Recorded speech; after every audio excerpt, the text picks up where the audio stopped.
ಚಿನ್ನದ ನಾಡು ಯಾವಾಗಲೂ ಕೂಡ ಕಾಂಗ್ರೆಸ್ ಪಕ್ಷ ಹೋದ್ಸತಿ ಬಿಟ್ಟು ನಮ್ಮಲ್ಲೇ ಕೆಲವು ಭಿನ್ನಾಭಿಪ್ರಾಯ ಬಂದು ಸೋತು.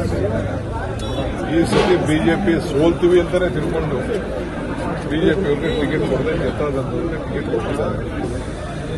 ನಾವು ಇಡೀ ರಾಜ್ಯ ಗಮನದಲ್ಲಿಟ್ಕೊಂಡು ನಾವು ಈ ಬಾರಿ ಒಬ್ಬ ಯುವಕರಿಗೆ ವಿದ್ಯಾವಂತರಿಗೆ ಬಹಳ ಪ್ರಜ್ಞಾವಂತರಿಗೆ ಟಿಕೆಟ್ ಅನ್ನು ಕೊಟ್ಟಿದ್ದೇವೆ. ಇಡೀ ನಮ್ಮ ಪಕ್ಷ ಎಲ್ಲ ಒಗ್ಗಟ್ಟಿನಿಂದ ಕೆಲಸ ಮಾಡ್ತಾರೆ.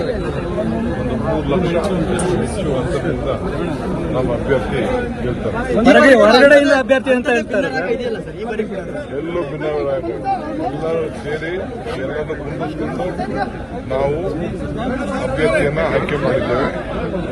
ಕೆಲವು ಸಮುದಾಯಕ್ಕೆ ರಾಜ್ಯದ ಹಿತವನ್ನು ಗಮನದಲ್ಲಿಟ್ಟುಕೊಂಡು ಎಲ್ಲರ ಜೊತೆ ಮಾತಾಡಿ ನಾವು ತೀರ್ಮಾನವನ್ನು ಮಾಡಿದ್ದೇವೆ. ಸರ್, ಕೋಲಾರ ಜಿಲ್ಲೆ ಅಭ್ಯರ್ಥಿ ಅಲ್ಲ, ಹೊರಗಿನವರು ಅಭ್ಯರ್ಥಿ ಅಂತ ಹೇಳಿ ಆಯ್ತು. ಹೋದ್ಸತಿ ಬಿಜೆಪಿಯವರಲ್ಲಿ ಇವರು ಹೋದ್ಸತಿ ಬಿಜೆಪಿ ಅಭ್ಯರ್ಥಿ ಏನೋ ಬೆಂಗಳೂರಿನವರ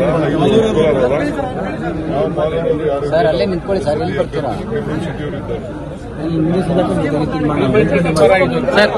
ಸರ್, ರಾಜ್ಯದಲ್ಲಿ ಕಾಂಗ್ರೆಸ್ ಮುಕ್ತ ರಾಜ್ಯ ಆಗುತ್ತೆ ಅಂತ ಹೇಳ್ತಾ ಇದ್ದಾರೆ ಸರ್ ಬಿಜೆಪಿ ಅವರು. ಕನಸು 136 ಸೀಟ್ ಗೆದ್ದಿದ್ದೀವಿ. ಆಯ್ತಾ, ಬಲಿಷ್ಠವಾಗಿ ಇಡೀ ದೇಶದಲ್ಲೇ ಬಲಿಷ್ಠ ಅಂತಂದ್ರೆ ಕರ್ನಾಟಕದಲ್ಲಿ. ಮತ್ತೆ ಪಾರ್ಲಿಮೆಂಟ್ ಅಲ್ಲಿ ಅಸೆಂಬ್ಲಿಲಿ ಏನ್ ಬಂತು ಅದಕ್ಕಿಂತ ಹೆಚ್ಚು ಸೀಟು ಪಾರ್ಲಿಮೆಂಟ್